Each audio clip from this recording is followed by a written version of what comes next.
At the time of this recording, I have recently surpassed 30,000 subscribers on YouTube, which is crazy to me. I mean, I started my YouTube channel when I was working in IT support, level 1, and I wanted to become a pen tester, but I had no idea how I was going to get there. To be a pen tester, everybody wants experience, and I live in a rural community in rural South Dakota. It's not really known for technology. We have more cows than people or computers, so I did not see a path for me to become a pen tester, but I thought, look, I used to be a pastor. I'm comfortable talking into a camera and into a microphone. Maybe I should start a YouTube channel and just share what I'm learning.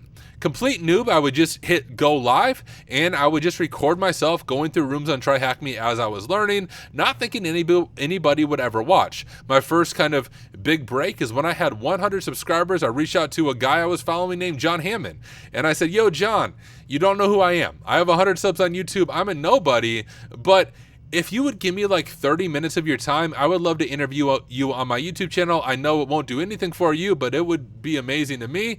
And to my surprise, he got back to me. My first guest on my YouTube channel at 100 subscribers was John Hammond. We've done a few other things after that as my channel has gotten bigger, but that was kind of my foray into YouTube, and it's grown beyond what I thought it would. I've been able to meet with people like John Hammond and Heath Adams over at TCM. I've been able to collab with Network Chuck and other of those bigger names in the field, and I've been able to build a community called Hack Smarter all through my YouTube channel.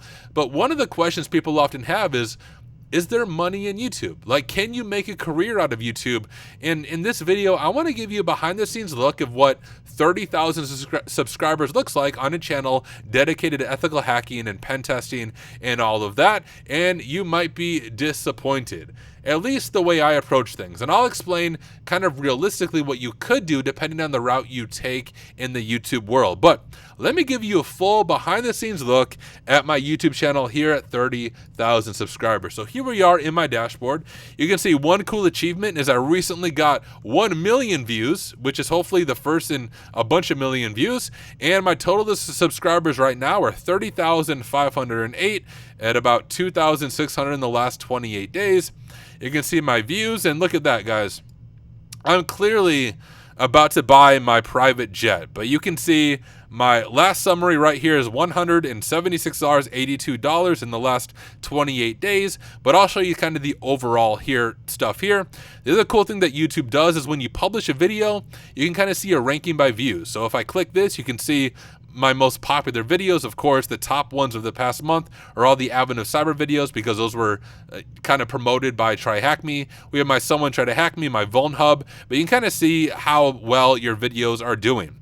What I've noticed if you want to start a YouTube channel is shorter videos always do better than longer ones, which is kind of a conflict for me because I enjoy the long form videos. I enjoy watching people spend an hour going through a machine and learning from their methodology, but unfortunately that's not what gets the views on YouTube. Now, for me, my focus isn't on making a big YouTube channel, so I'm still going to make those long form videos. If you don't like it, just watch my shorter videos. It is what it is. But I'll show you some examples. I don't think I have any unlisted videos. If I hit content, you might see unlisted videos. I don't think I have any, but that's just my videos. I'm not going to show the content. That's literally what you can see if you go to my channel. I can show you analytics though. If we jump over to analytics, here's what my channel looks like. You can see my channel got 143% more views. That's always a good thing if your channel is going up rather than down. And you can see roughly what this looks like. A little over 100,000 views in the past 28 days, almost 3,000 subscribers, and my estimated revenue about the same as usual. You can see my average revenue is between $130 to $180. I think I can look at some more information on that. If I go to content here, you can see the difference of returning viewers and things like that. I will say most of the people who watch my videos don't sub because I suck at saying, hey, make sure you hit that sub button and hit the freaking bell icon to get my videos. I'm not one of those people, but I would appreciate if you do sub to my channel. Once again, most people who watch my videos don't sub. You can see it shows subscribers there. I'm trying to think of where it shows the people who sub or not. I'm probably just missing it, but the majority of you don't subscribe to my channel. So you should. You should subscribe to my channel. I don't do much for shorts. I've done shorts some, and I just don't find them fun. I like making longer videos. I don't know what this is. Your content used to create shorts. Oh, I think I made those shorts. Okay, cool. Nothing super interesting. Impressions, I don't even know what that means. We can go to audience. see what kind of people watch this. So we have 52,000 unique viewers. We've already seen a little bit of that. It shows the videos growing your audience, which is interesting. So new viewers who return, it looks like Advent of Cyber is always a good thing for my channel. So if you want to get into making a YouTube channel, get connections at TryHackMe. Like, one of the things that's really helped my channel is being part of the Advent of Cyber and having all those new viewers coming into my channel and checking it out. You can see the channels my audience watches. My good friend Tiberius will be doing a video together tomorrow night. But you can see the videos growing our audience and the videos that don't grow my audience. But I really don't pay much attention to that stuff. Let's see if there's anything else interesting. Oh, here's what it is. 70% of you watching this video are not subscribed to my channel. So go subscribe to my channel. We can see my top geographics. Most of my viewers are in US, followed by India and the UK, Germany, and Canada. I think that's pretty standard across the field. Age and gender, unfortunately, females are not represented big on my channel, but I will say almost 10% is pretty good for most tech channels. I think the average for a tech channel is around the 4% range, but I would love to have more people watching this, including women learning from my channel and hopefully breaking into the field. But 8.7% there, most of them are male, so hello. You see the breakdown of age range there. Even some people who use subtitles. Apparently, I'm hard to understand in English, so they turn on subtitles, but Arabic, Spanish, Portuguese, that's pretty cool. Revenue, that's a question a lot of people have questions about. So I want to break down how revenue works on YouTube. I don't have anything special turned on, so this is just the ads that you might see before my videos. If you use an ad blocker, I don't get paid, but I don't care. Like, I don't like ads myself. But if you look at this, you can see how much I make per day. It's really not much, so you're not gonna, just from YouTube ad revenue at 30,000 subscribers, you're probably not going to be doing YouTube full time. But between this and Twitch is another source of revenue between Twitch subscribers. Between YouTube and Twitch, I make on average about $250 to $300 a month from content, which seems like a decent amount. But when you count the amount of hours I put into content, it's like pennies per hour what you actually make from YouTube. You can see how much I'm earning the last 6 months. So on YouTube alone anyways. Content performance, when someone DDoSed my server, it cost me $20, so I'm almost back to making that money up with making a video about it. The cool thing that I like is membership. Memberships is a way for people to subscribe to your YouTube channel. I have two different kinds of memberships. I have a basic membership and a super membership. Basic is $5 a month, super is $10 a month. But once again, I don't believe in paywall, so I kind of suck at the membership thing, because if you become a member of my channel, it's just you're awesome. And it's a way of showing support to what I create. You don't get anything exclusive because I don't want to bar my content based on what people can or cannot pay. But the membership stuff is really cool. You can see I make $50 a month from members alone, from the different people who sub to my channel just out of their own generosity, because once again, they don't get anything by subbing besides a thank you from me. Every once in a while, people do a super on a live stream. That hasn't happened for a while. If anyone wants to do that, go ahead and do it. But a super is a one-time gift on YouTube, and they'll be like, hey, here's $10, keep doing what you're doing. There's the affiliate program that I don't do. But I say all of this, that at 30,000 subscribers, you could almost make YouTube a pretty good source of income if you do sponsored videos, which I do not do. But I get a lot of requests for doing sponsored videos, so I can break that down a little bit.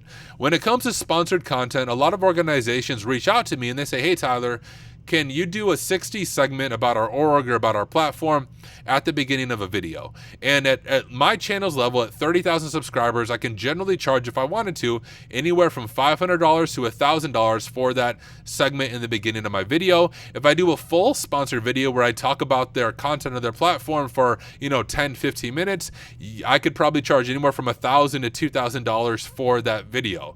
So if I were to do sponsored videos, I could realistically make probably $2,000 to $3,000 a month from YouTube alone, but I don't do that.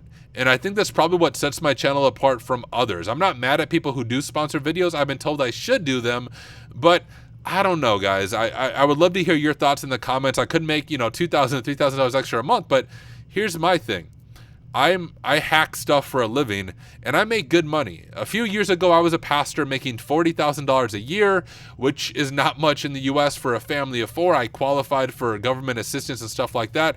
I now make way more than that, but I haven't changed my standard of living. I live in the same house. I could say I drive the same car, but my 2002 Volvo unfortunately broke down, so I upgraded to a 2011 Honda Pilot, which is what I drive now. But same house. My basement where I'm at now is completely unfinished. The brick wall you see behind me is a fake brick wall. Around me is just concrete walls. I'm a firm believer that there's no point of chasing status. If you make more money, don't increase your lifestyle. I use all the extra money I make for just savings, investments, and also giving back. My faith is a huge part of me, so I give a large majority of my money to different faith-based things locally and around the world. But if I went back to $40,000 a year, I wouldn't even be hurting because I haven't increased my standard of living. And because I don't need more money, I don't see the point of going through the headache of doing sponsorships and doing sponsored videos when I don't need to. The other downside of sponsored videos is when a channel has a bunch of sponsored videos, it's hard to know whether or not to trust what they're saying, right? It's hard to know when there's a sponsored video. Is that content creator talking about that sponsor because they're a genuinely good organization and good platform, or is it because that sponsor has deep pockets and is paying good money to that content creator and they need the money for their YouTube channel? You just don't know when you're watching someone on a camera. So what I can say to you, I don't do sponsored videos. If I talk about a platform, which I do often, it's not because they're paying me to do it. I don't accept sponsorships. It's because I thoroughly enjoy the platform and I mean what I say. And I think that's what sets my channel apart, but also what hurts me financially. But like I said, I don't need the money. I'm not trying to make YouTube a full-time job. The reason I do YouTube is merely as a means of giving back to the community and hopefully helping people break into the industry. So the question is, can you make good money off of YouTube doing tech videos? You can. And I think once you hit 30,000, 50,000, 100,000 subscribers, you could probably do it on a full-time basis, but that will require you to do sponsored videos and sponsored content, and that's just a decision you have to make. I don't think one is right and one is wrong. For me personally, in this season of life, I think the right decision for me is to do how I do it now, a lot more organic, grassroots, non-sponsored stuff. But let me know your thoughts. Do you think I should do sponsored videos or sponsored content? What do you think of sponsored content? And hey, do you have a YouTube channel? And if so, are you making good money from it, bad money? Are you disappointed in it? Honestly, would love to hear your thoughts. Let me know in the comments and I will chat with you in the comments.